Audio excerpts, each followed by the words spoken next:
Salut, j'espère que tu vas bien. Aujourd'hui, je te retrouve pour une nouvelle vidéo. Et dans cette vidéo, on va continuer notre série sur la fin des temps. Et justement, aujourd'hui, on va voir un petit peu la différence entre la fin des temps et les temps de la fin. Quelles sont les caractéristiques de chaque? Est-ce que c'est la même chose ou pas? C'est ce qu'on va voir dans cette vidéo. Donc, si ça t'intéresse, surtout reste connecté. Si c'est la première fois que tu es sur la chaîne, je te souhaite la bienvenue. Je m'appelle Esther. N'hésite surtout pas à t'abonner. Et moi, je te retrouve tout de suite.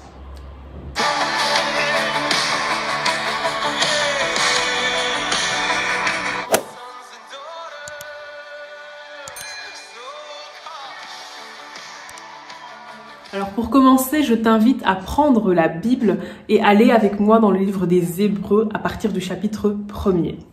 La Bible nous dit ceci. Après avoir autrefois à plusieurs reprises et de plusieurs manières parlé à nos pères par les prophètes, Dieu, dans ces derniers temps, nous a parlé par le Fils qu'il a établi héritier de toutes choses, par lequel il a aussi créé le monde, et qui étant le reflet de sa gloire et l'empreinte de sa personne, et soutenant toutes choses par sa parole puissante, a fait la purification des péchés, et s'est assis à la droite de la majesté divine dans les lieux très hauts, devenu d'autant supérieur aux anges qu'il a hérité d'un nom plus excellent que le leur. Ici, en fait, dans le livre des Hébreux, la Bible nous parle du fait que, à plusieurs reprises et de plusieurs manières, Dieu a parlé par les prophètes, mais que dans les derniers temps, Dieu a parlé par le Fils et que le Fils, justement, a amené une révélation de Dieu en tant que Père. Dans ce passage, en fait, des Hébreux, la Bible fait référence aux derniers temps. On peut aussi dire au temps de la fin. Alors, les temps de la fin ont été introduits par Jésus-Christ lors de sa première venue.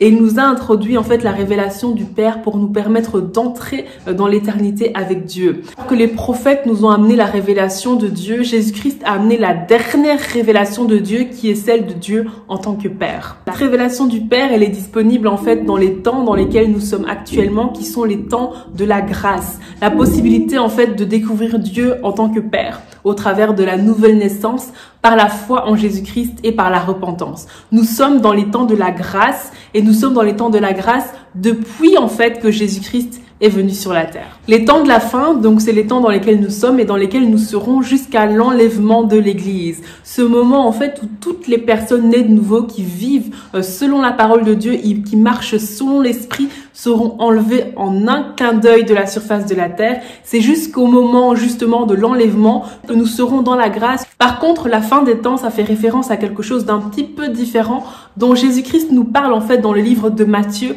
au chapitre 24. Dans Matthieu chapitre 24, Jésus-Christ parle à ses disciples et il va citer toute une série de signes en fait qui nous montrent que nous allons tendre de plus en plus vers la fin. Et il y a vraiment un signe que Jésus-Christ va mettre vraiment en avant. Il se trouve au verset 14, mais pour plus de clarté, on va lire à partir du verset 12.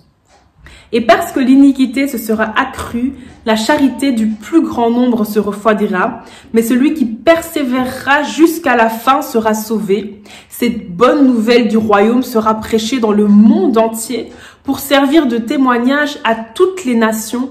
Alors viendra la fin. Ici, Jésus-Christ est en train de nous parler de la fin des temps qui arrivera au moment de la deuxième venue de Jésus. Ce moment où Jésus-Christ reviendra pour la deuxième fois pour notamment établir le règne millénaire.